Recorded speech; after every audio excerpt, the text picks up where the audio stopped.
તો આપણે આગળ વાત કરી કે સ્થાનિક સરકાર, રાજ્ય સરકાર અને રાષ્ટ્રીય સરકાર. અહીંયા કોષ્ટક આપ્યો, જુઓ અને સમજો કે સ્થાનિક સરકાર ક્યાં કાર્ય કરે છે? ગામ કે શહેરનો કાર્યભાર કે કારભાર સંભાળે છે, કે જે વ્યવસ્થા, જેમ કે ગામમાં કોઈ પણ તો રસ્તા હોય, પાણીની વ્યવસ્થા હોય, વીજળીની, તો એ કોને જોવાનું હોય છે? તો ગામ કે શહેરની જે સરકાર જે નિયુક્ત કરી હોય, ઉપસરપંચ હોય કે સરપંચ હોય એને. ત્યાર પછી રાજ્ય સરકાર એટલે કે સમગ્ર રાજ્યોમાં, દરેક જે રાજ્ય છે તો સમગ્ર રાજ્યનો કાર્યભાર સંભાળે છે. ત્યાર પછી રાષ્ટ્રીય સરકાર એટલે સમગ્ર દેશમાં, એમાં બધા જ ગામડાઓ આવી જાય, શહેરો આવી જાય અને દરેક રાજ્ય પણ આવી જાય. તો સમગ્ર દેશમાં. પછી એવું નહીં કે ગુજરાત રાજ્ય છે તો માત્ર દેશની સરકારને ખાલી ગુજરાત રાજ્ય જ જોવાનું, એના માટે દરેક રાજ્યનું એને જોવાનું હોય. એ પછી મહારાષ્ટ્ર હોય, ઉત્તર પ્રદેશ હોય, બિહાર હોય, કર્ણાટક હોય, ગમે તે હોય, પણ એને તમામ રાજ્યનું ને બધા જ શહેરો, બધા જ ગામડાઓનું જોવાનું, એનો તમામ કાર્યભાર સંભાળવાનો હોય છે. તો આ આપણે જોયું. વિવિધ સ્તરે સરકાર જરૂરી છે. હવે આપણને ખબર છે કે એક જ સરકાર જરૂર નથી, પણ દરેક સ્તરે કે વિવિધ સ્તરે કે અલગ અલગ સરકારની આપણને જરૂર પડે છે. કારણ કે ગામનો જે પણ કંઈ કામ હોય, કોઈ પણ એમાં આપણને સગવડ ન મળતી હોય તો આપણે છેક દિલ્હી સુધી નથી જવાના, પણ ગામમાં ઉપસરપંચ હોય, સરપંચ હોય, તો એને આપણે પહેલાં વાત કરશું કે આપણા ગામમાં તો રસ્તાઓમાં લાઈટ નથી, તો એ બધું કોને જોવાનું હોય? તો ગામના જે સરપંચ હોય. એટલા માટે સરપંચ અને ઉપસરપંચ એની પણ ચૂંટણી થાય છે. આમ જે પણ સરકાર છે એ તમામને લોકો મત આપીને જ ચૂંટે છે. ઉપસરપંચ, સરપંચ પણ એમનેમ નથી બની જતા, એની પણ ચૂંટણી કરવામાં આવે છે. તો ગામમાં જે પણ કંઈ અગવડ હોય તો એ સીધી વાત કોને કરશે? જે ગામના મેઇન વ્યક્તિ હોય કે જે સરપંચ હોય અથવા તો ઉપસરપંચ હોય. એવી રીતે શહેરમાં કોઈ પણ સમસ્યા હશે તો એ ક્યાં જશે? તો મહાનગરપાલિકા હોય, નગરપાલિકા હોય, એમાં જશે. કે જે મેયર હોય તો એની પાસે એ જશે. એવી જ રીતના કે રાજ્યનો કોઈ પણ, દરેક અલગ અલગ રાજ્યમાં કંઈ પણ કોઈ એવી અગવડ ખૂટતી હોય, સગવડ ન હોય તો ક્યાં જશે? તો કે જે કેન્દ્ર સરકાર છે એનું જોવાનું કામ છે.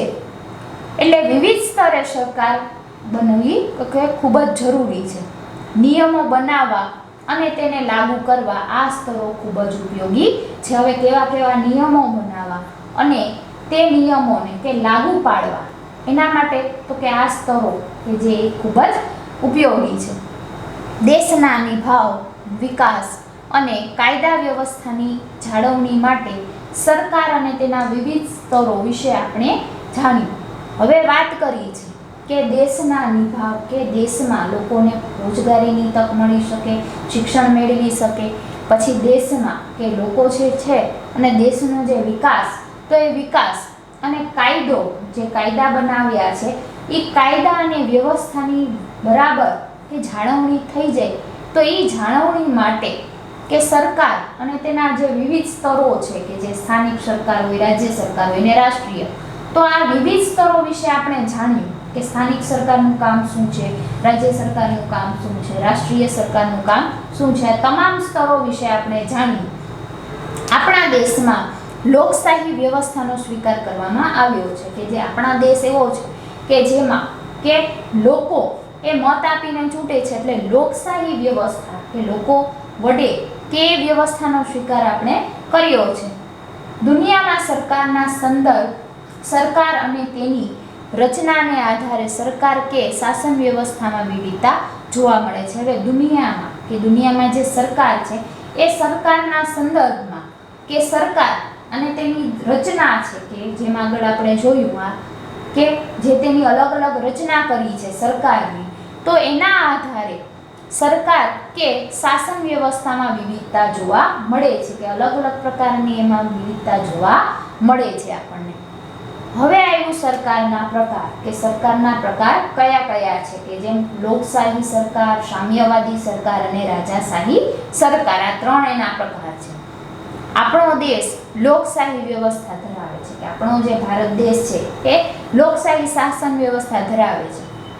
દુનિયાના બધા જ દેશોમાં લોકશાહી શાસન વ્યવસ્થા નથી. હવે આપણે એમ કહી શકીએ કે આપણો ભારત દેશ છે એ લોકશાહી કે લોકોથી શાસન ચાલે છે કે લોકો મત આપે છે એટલે નેતાની પસંદગી થાય છે. તો શું હરેક દેશમાં એવી શાસન વ્યવસ્થા છે? તો ના, ઘણા બધા દેશો એવા છે કે જેમાં લોકશાહી શાસન વ્યવસ્થા નથી.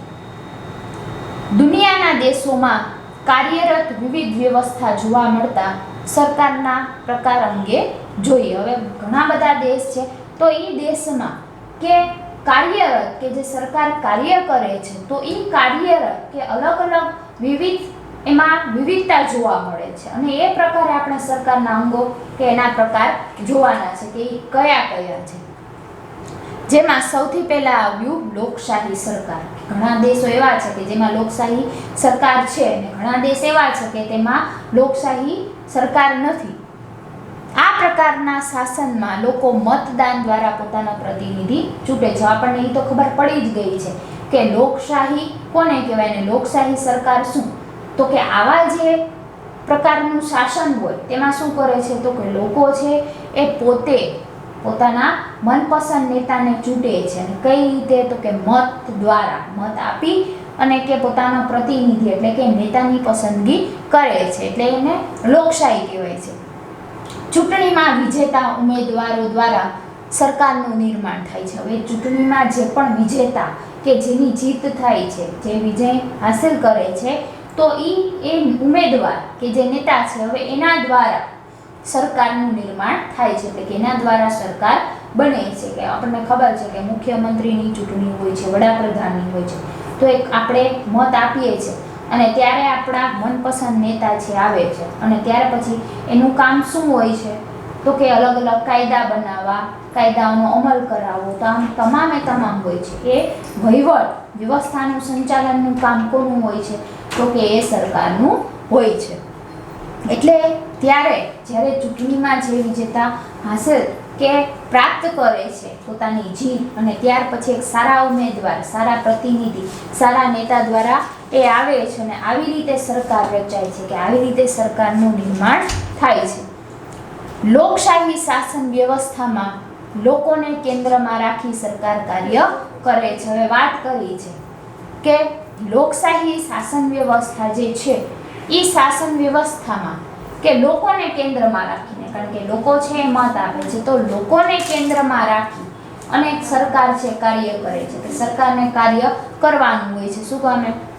તો કે લોકો છે, લોકોએ જે મત આપ્યો છે, જે વિશ્વાસ એને આપ્યો છે, તો એ વિશ્વાસના આધારે કે લોકોને સારામાં સારી સુવિધા પ્રાપ્ત થાય, સુવિધા મળે, એટલે એ માટે થઈને સરકાર છે શું કરે છે? કાર્ય કરે છે. આપણા દેશમાં ચૂંટણી દ્વારા સ્થાનિક, રાજ્ય કે રાષ્ટ્રીય સરકારનું નિર્માણ કરવામાં આવે છે. હવે વાત કરી છે કે આપણો જે દેશ છે, તો આપણા દેશમાં કે ચૂંટણી દ્વારા નેતાઓનું અને સરકારનું નિર્માણ થાય છે. એ પછી સ્થાનિક હોય, ઉપસરપંચ ને સરપંચની ચૂંટણી હોય, તો એ પણ ચૂંટણી દ્વારા જ ઉમેદવાર થઈ અને ગામનો વહીવટ, શહેરનો વહીવટ કરે છે. પછી રાજ્ય હોય, તો રાજ્યમાં આપણને ખબર છે કે રાજ્યમાં પણ એ જ થાય છે. જ્યારે વિધાનસભા, વિધાન પરિષદની ચૂંટણી આવે છે, તો ત્યારે પણ કે રાજ્યની જે સરકાર છે એ પણ ચૂંટણી દ્વારા જ ચૂંટાય છે.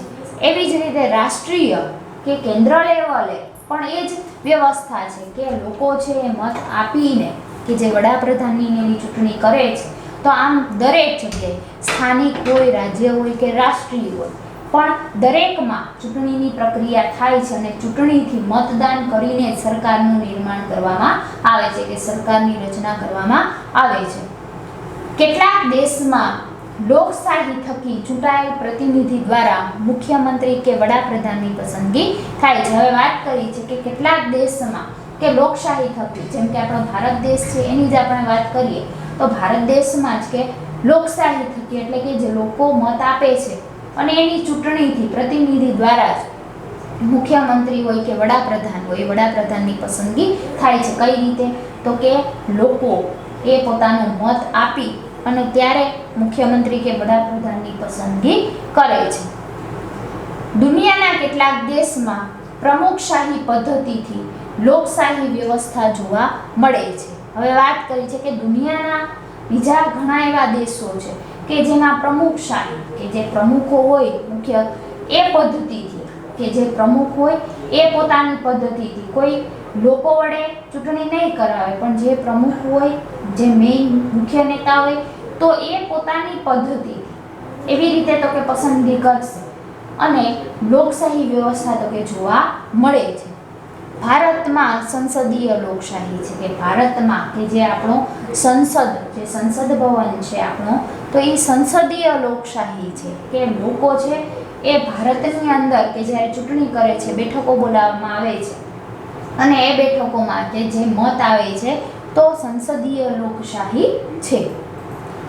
લોકશાહી સરકાર માટે કહેવાય કે સરકારનું સંચાલન લોકો દ્વારા સીધા મતદાન થકી આડકતરી રીતે લોકો જ કરે છે. હવે લોકશાહી જે સરકાર છે એના માટે એવું કહેવાય છે કે સરકારનું જે સંચાલન છે, સરકારનું જે વ્યવસ્થા છે એ લોકો દ્વારા મતદાન થકી કે મત આપીને અને આડકતરી રીતે કે સીધે સીધું નથી કરતા, પણ એટલે એને મતદાન આપી અને એમાં પણ એમ લાગે કે જો આ યોગ્ય ઉમેદવાર છે કે જે કંઈક સારા કાર્યો કરી શકશે, તો એવી રીતે મતદાન થકી અને કે સીધે સીધું નહીં પણ આડકતરી રીતે કે કરે છે મત આપીને. સીધે સીધા આપણે એને ચૂંટી નથી નાખતા, પણ કેવી રીતે આપીએ છીએ તો કે મતદાન કરીને. માનવ અધિકારોના સંરક્ષણ અને સંવર્ધન માટે લોકશાહી સરકારનો વિકલ્પ શક્ય નથી. હવે વાત કર્યું છે કે માનવ અધિકાર કે માનવીને જે અધિકારો કે જે મળે છે અને મળવા જોઈએ, હવે એ અધિકાર તો એને મળે છે, પણ એ અધિકારના કે સંરક્ષણ માટે કે કેટલું એને રક્ષણ અને સંવર્ધન કે એમના એ જાળવી રાખે, અધિકારોને જાળવી રાખે અને એનું રક્ષણ માટે લોકશાહી સરકારનો વિકલ્પ એ શક્ય નથી. શું કામે તો કે જ્યારે લોકો છે એ મતદાન તો કરે જ છે, પણ સામે કેવા વ્યક્તિને કે જે વ્યક્તિ છે એ માનવીના જે અધિકારો મળ્યા, જે અધિકારોનું રક્ષણ કરવા માટે એ વ્યક્તિ સક્ષમ છે, મજબૂત છે, તો એટલા માટે થઈને એવું કરે છે. આમ લોકોના સર્વાંગી વિકાસ અને અધિકારો માટે લોકશાહી સરકાર ખૂબ જ મહત્વ ધરાવે છે કે લોકોનો એક સારામાં સારો વિકાસ થઈ શકે અને જે અધિકારો માનવીના એ મળ્યા છે તો એ અધિકારોનું રક્ષણ થાય, અધિકારો મળી રહે, એના માટે જે લોકશાહી સરકાર છે એ ખૂબ જ મહત્વ ધરાવે છે. લોકશાહી સરકારમાં લોકો જ સરકાર છે. શું કામે તો કે નેતા જે છે એ લોકો જ ચૂંટે છે, એટલે એમ કહેવાય કે લોકશાહી સરકારમાં લોકો છે એ જ સરકાર છે. કારણ કે નેતા છે એ પોતે ક્યારે ચૂંટે છે તો કે પોતાના મનગમતા નેતાને મત આપીને. એટલે લોકશાહી સરકારની અંદર જો કોઈ મત જ ન આપે તો કોઈ નેતા આવી જ નથી શકવાનો. એટલે લોકશાહી સરકારમાં લોકો છે એ પોતે જ સરકાર છે. સરકાર પણ લોકો માટે કાર્ય કરે છે. હવે જે સરકાર છે આપણને ખબર છે કે એ લોકો માટે કે મહત્વપૂર્ણ કાર્ય કરે છે. આપણા દેશમાં ચૂંટાયેલી સરકારની મુદત સામાન્ય રીતે 5 વર્ષની હોય છે. આપણને ખબર જ છે કે જે પણ નેતા આવે છે એની મુદત કેટલા વર્ષની હોય છે? 5 વર્ષની હોય છે. અને 5 વર્ષ પછી ફરી પાછી ચૂંટણી જ્યારે યોજાય છે ત્યારે ફરી પાછા જો એના જ નેતા તરીકે જે સારા કાર્ય કર્યા હોય તો એ પણ ચૂંટાઈને આવી શકે છે, અથવા કોઈ બીજા જે વ્યક્તિ હોય એને પણ મત આપીને એ પણ નેતાની પસંદગીમાં આવી શકે છે. એટલે આપણા દેશમાં જે ચૂંટાયેલી સરકારની કે જે પણ વડાપ્રધાન હોય, મુખ્યમંત્રી હોય, તેની મુદત કેટલા વર્ષની? 5 વર્ષ સુધી એને પોતાના પદ ઉપર રહેવાનું. ફરી પાછા જ્યારે ચૂંટણી થાય ત્યારે 5 વર્ષ પછી કે બીજા જે કોઈ નેતા હોય એ આવી શકે, અથવા તો સારા કાર્ય કર્યા હોય તો એને એ ફરી આવી શકે. જેમ કે આપણે નરેન્દ્ર મોદી, તો એ કેટલી વખત ચૂંટાઈને આવ્યા છે. શું કામ? તો કે એ સારા કામ કરે છે એટલા માટે. લોકશાહી સરકાર જોઈએ આપણે, ત્યાર પછી સામ્યવાદી સરકાર કે એક જ સમાન કે જે તંત્ર ચલાવતા હોય એ. આ પ્રકારના શાસનમાં બધાને સામ્યતા કે સરખાપણાને વિશેષ મહત્વ આપવામાં આવે છે કે જે આવી સરકાર, તો આવું પ્રકારનું જે શાસન છે એમાં બધાને સમાન, સામ્ય એટલે કે સમાન કે સરખું, સામ્ય એટલે સમાન અને સરખું કે સામ્યતા અને સરખાપણાને કે વિશેષ મહત્વ આપવામાં આવે છે. સામ્યતાના આધારે કાર્યરત સરકાર સામ્યતા અને સમાનતાના ધોરણે શાસન વ્યવસ્થાનું સંચાલન કરે છે. હવે વાત કરી છે કે જે આ સામ્યવાદ છે કે સમાન જે લોકો, તો એ એના આધારે કાર્યરત સરકાર કે જે કાર્ય કરે છે, પણ એ કાર્યની અંદર એ ઊંચ નીચનો જે ભેદ છે એને એ નથી ગણતી, પણ શ્રમિક હોય, મજૂર હોય કે કોઈ માલિક હોય, પણ તમામ એના માટે કેવા છે? સમાન છે. એટલે સમાનને ધ્યાનમાં રાખીને એ બધો જ કારભાર છે, બધું જ જે શાસન છે, તો એ શાસન વ્યવસ્થાનું સંચાલન કે એ કામ કરે છે. વિશ્વના અનેક દેશોમાં સામ્યવાદી વિચારધારાને આધારે કાર્યરત સરકાર જોવા મળે છે. હવે વિશ્વના ઘણા બધા દેશો એવા છે કે જેમાં કે આવી સામ્યવાદી વિચારધારા કે દરેક ગરીબ હોય કે કોઈ શ્રીમંત હોય, ધનિક હોય, તો ગરીબ હોય કે અમીર હોય, પણ એ બેયને સમાન દ્રષ્ટિથી જોવા માટે થઈને કે સામ્યવાદી કે સરખી વિચારધારાના આધારે ઘણી બધી એવી સરકાર હોય છે કે જે કાર્યરત એટલે કે કામ કરતી એને જોવા મળે છે.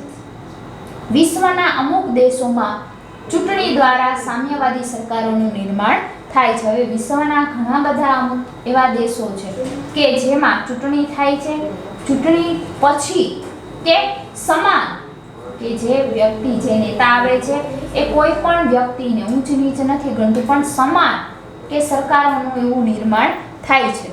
કેટલાક શાસકો સામ્યવાદી વિચારધારાને આધારે સરકારનું નિર્માણ કરી લાંબા ગાળે એક હતું શાસન બન્યાનું અનેક ઉદાહરણ જોવા મળે છે. હવે કેટલાક શાસકો કે કેટલાક જે શાસકો કે જે સરકારો હોય છે એ સામ્યવાદી કે સમાનપણે વિચારધારાને આધારે કે સરકારનું નિર્માણ કરે છે, અને એ સરકાર જ્યારે આવે છે, શાસન પર આવે છે, ત્યારે લાંબા ગાળા સુધી કે ઘણીવાર એવું થાય છે કે એક લાંબા સમય સુધી એક જ સરખું શાસન એ ચલાવે છે, જેમાં ઊંચ નીચનો ભેદ એ કંઈ પણ જોવા મળતો નથી. જેમ કે શ્રમિકો, મજૂરો કે શોષિત લોકોને આર્થિક, બૌદ્ધિક કે વૈચારિક રીતે સમાનતા કે સામ્યતાના આધારે જોડીને સરકારનું સંચાલન કે શાસન ચલાવાય છે. કે કઈ રીતે ભેદભાવ? તો જે શ્રમિકો હોય છે, પછી જે મજૂરો હોય છે, અથવા તો કોઈ ગરીબ લોકો હોય છે કે જે શોષિત થયેલા, તો એ લોકોને આર્થિક કે પૈસે ટકે પોતાની બુદ્ધિ કે જે બુદ્ધિની ક્ષમતાઓ છે અને વૈચારિક રીતે અને સમાનતાના એક સમાન એને જાણીને અને સામ્યતાના આધારે જોડીને કે જે સરકાર છે એ પોતાનું સંચાલન કે જે વ્યવસ્થાનું એનું કામ છે અને એનું શાસન છે, તો એવી રીતે એ ચલાવે છે કે કોઈ પણ શ્રમિક હોય કે અમીર હોય એમાં ભેદભાવ નથી કરતો. વ્યક્તિગત કે બળજબરીથી શાસન ચલાવનાર કેટલાક શાસકો આજે સામ્યવાદથી દૂર જઈ રાજાશાહી કે વ્યક્તિ કેન્દ્રિત શાસન કરે છે. હવે અમુક જે વ્યક્તિગત હોય, અમુક એવા લોકો હોય કે પોતાનું જે એને શાસન ચલાવે કે વ્યક્તિગત, બીજા કોઈ જ નહીં, અથવા તો બળજબરીપૂર્વક. પહેલાના સમયમાં એવું થતું છે કેવા કે રાજાશાહી શાસન હોય તો રાજાશાહીમાં એમ જ હોય કે રાજા ખુદ પોતે એક જ શાસન ચલાવતો હોય, અને જ્યારે બીજા કોઈ રાજા સારું કાર્ય કરવા આવતા હોય તો એને બળજબરીપૂર્વક એનું શાસન લઈ અને પોતે જ એનો રાજા બની બેસે છે. તો હવે પણ ક્યાંય પણ એવું રાજાશાહી શાસન જોવા નથી મળતું, એ દૂર થઈ ગયું છે. એટલે વ્યક્તિગત રીતે કે કોઈ બળજબરીપૂર્વક જે શાસન વ્યવહારના કેટલાક જે એવા શાસકો છે એ આજે કે દૂર થઈ ગયા છે, કે રાજાશાહી કે વ્યક્તિ કેન્દ્રિત જે પેલા શાસન કરતા હતા અત્યારે જોવા મળતા નથી. વિશ્વમાં સામ્યવાદી વિચારધારાને ડાબેરી વિચારધારા તરીકે ઓળખવામાં આવે છે. કે હવે વાત કરી છે કે જ્યારે વિશ્વની અંદર કે જે આ સામ્યવાદ એટલે કે જે સમાનપણે કેવી વિચારધારા જ્યારથી જોવામાં આવી છે, તો ત્યારથી કે એને ડાબેરી કે વિચારધારા કે એક સમાન જોવાનું, તો એ તરીકે ઓળખવામાં આવે છે. આ તો સામ્યવાદી આપણે જોયું. હવે આપણે જોવાનું છે રાજાશાહી સરકાર. સામ્યવાદી સરકાર, લોકશાહી સરકાર આપણે જોઈ ગયા. હવે ત્રીજું આવે છે રાજાશાહી સરકાર, કે જેમાં પહેલાના સમયમાં રાજાઓનું શાસન હતું. હજી પણ ક્યાંક ક્યાંક એવા દેશમાં કે ખુદ રાજાશાહી શાસન જોવા મળે છે.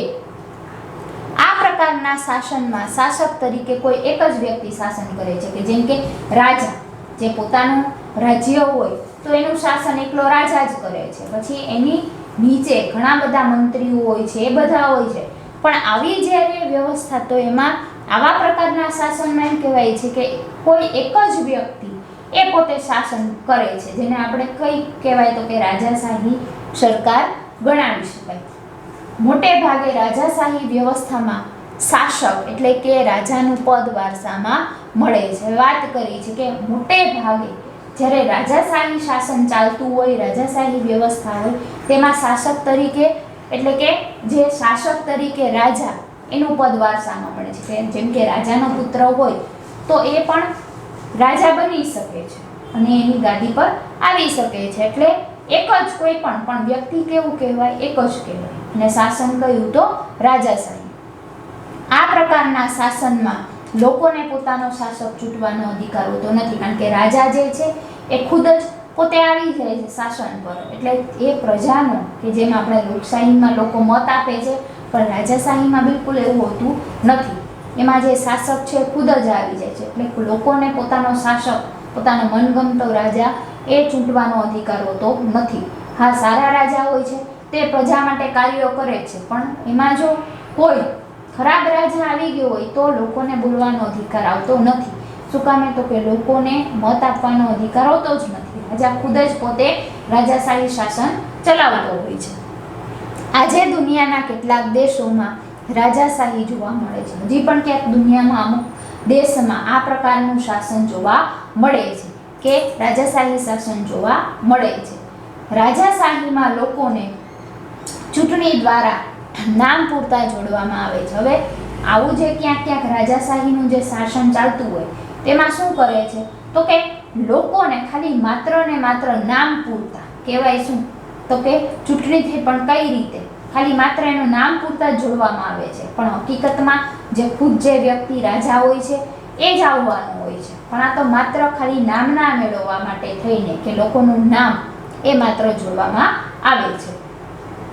રાજાશાહી સરકાર માટે કહેવાય કે અહીં વ્યક્તિ કેન્દ્રી શાસન હોય છે. હવે જે વાત કરી કે જે રાજાશાહી શાસન હોય છે, રાજાશાહી સરકાર હોય છે, એમાં વ્યક્તિ કેન્દ્રી શાસન હોય છે. વ્યક્તિ કેન્દ્રી કોણ? તો કે રાજા છે એ પોતે શાસન ચલાવતો હોય છે અને એ વ્યક્તિ કેન્દ્રી હોય છે. એને જેમ મનમાં પોતાને ફાવે એ રીતે એ શાસન કરશે.